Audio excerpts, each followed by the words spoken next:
What's happening, everybody? I'm Tyrone Bowman. This is Tyrone Bowman Tonight.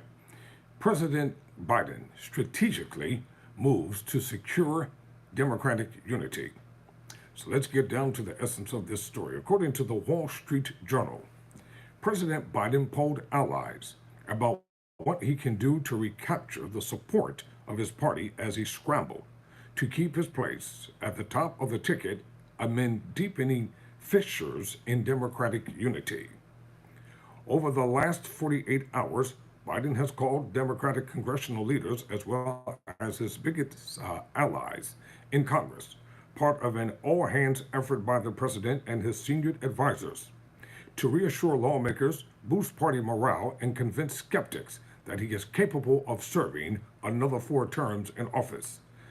Senator Chris Coons, a Democrat from Delaware, who spoke to Biden on Tuesday, said in an interview that the president was determined to beat Donald Trump and was seeking advice and input in light of his debate performance, asking, "How do you rebuild confidence?" Let me just say this before I read the rest of this article. Just because Biden did not do good at the debate doesn't mean that he's inept. It doesn't mean that he doesn't have the acuity and the stamina to win this upcoming presidential election. And on the other hand, Donald Trump didn't do too great during the debate either.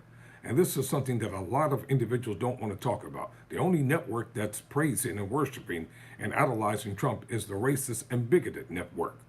And Donald Trump was a dismal failure during the debate, a consistent and perpetual liar. Now back to this article from the Wall Street Journal. Coons said he urged Biden to do an unscripted event like a town hall, where the average American can just see his engagement and agility and capacity. Biden said he was receptive to the idea. Biden has acknowledged privately that the coming days will be crucial and that he has to prove himself to the American people, according to a person who spoke to him. One of his biggest tests will be a Friday interview with ABC's George Stephanopoulos, a former Clinton aide, Clinton White House aide, who has been with ABC for more than 2 decades. The interview will air in full on Friday night, according to ABC. But senior Democrats said Biden and his team had more work to do to assuage their concerns following a disastrous debate that left many in the party worried about the president's mental acuity. Some prominent members of the president's party have called for Vice President Kamala Harris to step in to replace him. I'll talk about Harris in a moment. Democratic lawmakers continue to raise deep concerns in private about Biden remaining on the ticket, and they said their worries are only increasing. 3 lawmakers said they were hunkering down and waiting for Biden to either change course or for election polling to come out that could make him sticking with the president untenable. Democrats have an upcoming convention in August, and they better get their act together, and they better get it together quick. Either you're going to unite behind Biden for another 4 years, or you're going to choose another candidate. There's nothing wrong with Vice President Harris being at the top of the ticket. The only problem that America has, and that's on the far right, they do not want to see another black person at the head of the White House and ruling this nation. That's the bottom line. Outside of that, she is well qualified to be the president of the United States of America, whether you all like it or not. Eventually, America is going to have a woman at the helm of this nation. America is going to have a female president futuristically, probably sooner than we all think. People are getting more worried, one Democratic lawmaker said. Some have expressed anger at Biden's team for, in their view, being dismissive of their concerns about the age-related issues that the president has been grappling with behind the scenes. Well, why is it such a big issue about Biden's age? Trump is 78 years old. Senator Mitch McConnell is 82 plus years old. McConnell had 2 strokes live on TV. People don't want to talk about that, but he did. He had 2 strokes live on television. He is doped up on medicine all the time. He speaks lethargically. He moves slow. He has to think about everything that he's going to say before he's going to say it. The majority of the senators are over 65 years of age. So Age is not a factor. The only people who keep making an issue about Biden's age are the Republicans and that other network, the racist and bigoted network. The campaign has come off as extremely arrogant in the way it has responded to legitimate questions about Biden's capacity as a candidate. Calling us bedwetters or Davos Democrats is out of bounds, said Representative Scott Peters, a Democrat from California. Peters put Biden's campaign on notice, suggesting that there couldn't be or could be consequences if they don't address lawmakers' concerns. This campaign damn well better tell us how they expect to win it.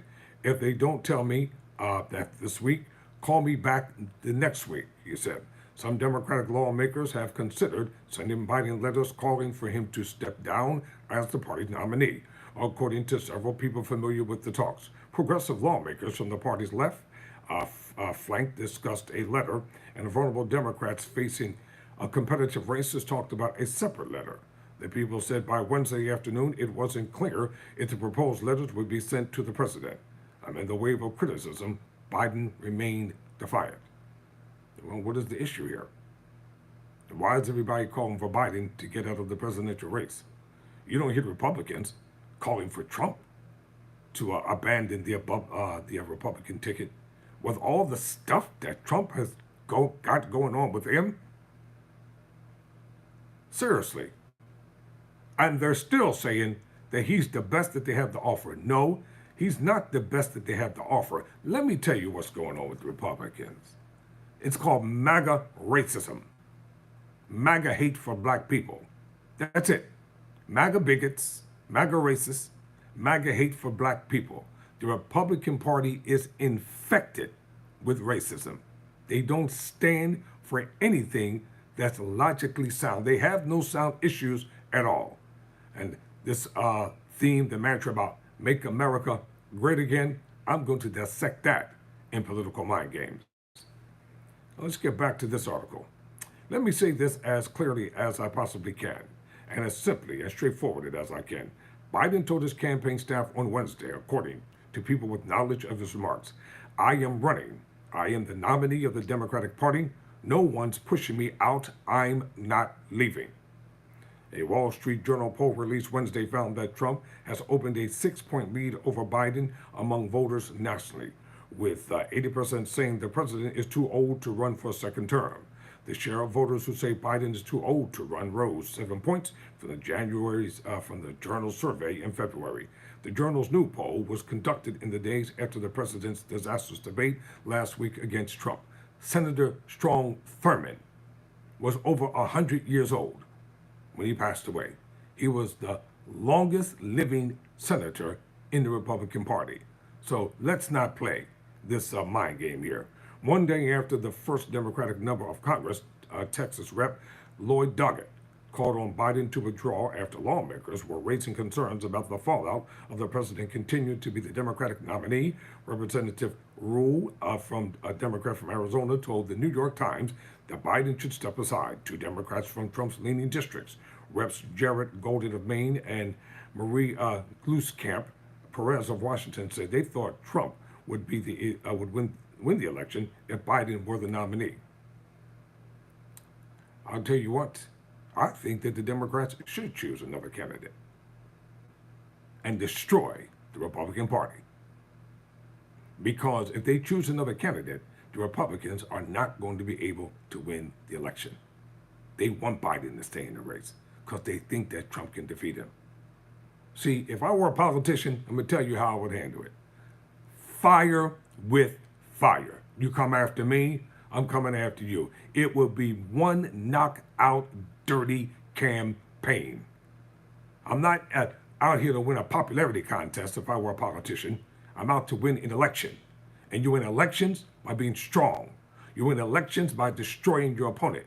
You win the elections by finding every negative thing that you can about your opponent, and you make them wear that label throughout the entire election. Deal with it. That's the reality of America. Politics is a dirty, filthy business. It's not clean. It's not righteous. It's not holy. It is a dirty, filthy business. Former Representative Tim Ryan, a Democrat from Ohio, said that Harris should replace Biden. We have a great candidate. She's done a phenomenal job, Ryan said of Harris in an interview. I think she'd be attractive to a lot of working class people in the middle class, Midwest, once they got to know her. Ryan said he has been frustrated by Biden's allies' decision to dig in and ask everybody to pretend like we didn't see what we saw. Trump, he worries, will win if Biden stays on the ticket. Former President Barack Obama has fielded calls from worried Democrats in the days following the debate and acknowledged in those conversations that Biden's re-election path has become more challenging, according to a person familiar with the talks. And in closing, in a note to clients, Wednesday, Sarah Banhachi, a former Biden administration trade official who is now the senior managing director at the investment banking firm Evercore, wrote, "We now think the probability that President Biden withdraws from the race in the coming days has risen above 60%. Long-standing ties to Biden serving as his policy director when he was vice president. There's a strong possibility, I don't doubt it, there's a strong possibility that the Democrats will choose a different candidate." The president met for an hour on Wednesday night in the West Wing with roughly 24 Democratic governors. After the meeting, Maryland Governor Wes Moore, the first African-American governor down in Maryland, said the governors had an honest and candid conversation with Biden. "We were honest about the feedback that we were getting," Moore said. "We were honest about the concerns that we're hearing." Moore added that Biden told them he was all in, and we said we would stand with him. Biden's evening meeting had a number of Democratic governors attending in person, including Moore, California Governor Gavin Newsom, Michigan Governor Gretchen Whitmire, and Illinois Governor J.B. Pritzker, all of whom are said to have national ambitions, along with other governors, particularly participated virtually. The meeting was organized by Minnesota Governor Tim Walz, chairman of the Democratic Governors Association. And where is the head of the DNC? How come he's not out talking about his support for their candidate? Biden's advisors are keeping close tabs on the public comments of Democrats who have been discussed as possible candidates to step in if Biden withdraws, according to people familiar with the matter. I'm Tyrone Bowman. Never surrender, never quit.